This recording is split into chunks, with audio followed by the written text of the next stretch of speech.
ನಡಿ ಮಗನೇ ರೆಡಿ ಆಗು, ಇವತ್ತು ರಿಸಲ್ಟ್ ಐತೆ ನಿಂದು. ರಿಸಲ್ಟ್ ಹೇಳ್ಕೊಂಬರಕ್ ಹೋಗ್ಬೇಕು. ನೀನು ನನ್ನ ಮಾರ್ಕ್ಸ್ ಕಾರ್ಡ್ ನೋಡಬೇಕು, ಆದರೆ ಬೇರೆ ಯಾರ್ದು ನೋಡಬಾರ್ದು. ಅದನ್ನ ಮನ್ಸಿಗೆ ತಗೊಳಕೋಬೇಡ, ನೀನು ಸುಮ್ಮನೆ ಮನ್ಸನ್ನ ಫ್ರೀ ಆಗಿಬಿಡು.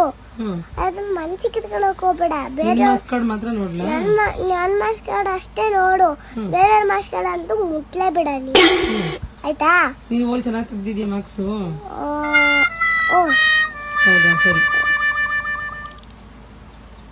ನೀನು ಮನ್ಸಿಗೆ ತಗೊಳಕ್ ಹೋಗ್ಬೇಡ, ನೋಡಿದ ತಕ್ಷಣ ಮನ್ಸಿಗೆ ತಗೊಳಕ್ ಹೋಗ್ಬೇಡ.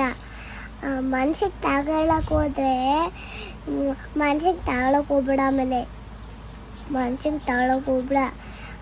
ನಿನಗೆ ಬೇಜಾರಾಗುತ್ತೆ ಮನ್ಸಿಗೆ ತಗೊಳಕ್. ಅಂದ್ರೆ ಚೆನ್ನಾಗಿ ತೆಗ್ದಿಲ್ವಾ ಮಾರ್ಕ್ಸು? ಎಷ್ಟೊಂದು ಧೈರ್ಯ ಹೇಳ್ತಾ ಇದೆಯಾ ನಂಗೆ? ಆ ಧೈರ್ಯ ತಗೋ, ಮನ್ಸನ್ನ ಮಡಿಕೊಳ್ಳೇಬೇಡ. ಧೈರ್ಯ ತಗೊಂಡಿರು, ಸ್ವಲ್ಪ ಧೈರ್ಯ ತಗೊಂಡಿರ್ಬೇಕು ನೀನು ಫಸ್ಟ್. ಈಗ ನಿನ್ ಮಾರ್ಕ್ಸ್ ಕಾರ್ಡ್ ನೋಡಿ ನಾನು ಧೈರ್ಯ ತಗೋಬೇಕು, ಮನ್ಸಿಗೆ ತಗೋಬಾರದು. ಆಮೇಲೆ ಬೇರೆಯವ್ರ ಮಾರ್ಕ್ಸ್ ಕಾರ್ಡ್ನ ಮುಟ್ಬಾರ್ದು. ನೋಡು, ನಿನ್ ಮಾರ್ಕ್ಸ್ ಕಾರ್ಡ್ ನೋಡೋದ್ ಬೇಡವಾ? ನೋಡು, ಇಷ್ಟ ಅಲ್ಲ ನೋಡು, ಆದ್ರೆ ಮನ್ಸಿಗೆ ತಗೊಳಕ್ ಹೋಗ್ಬೇಡ. ನೋಡ್ಬೇಕಷ್ಟೇ.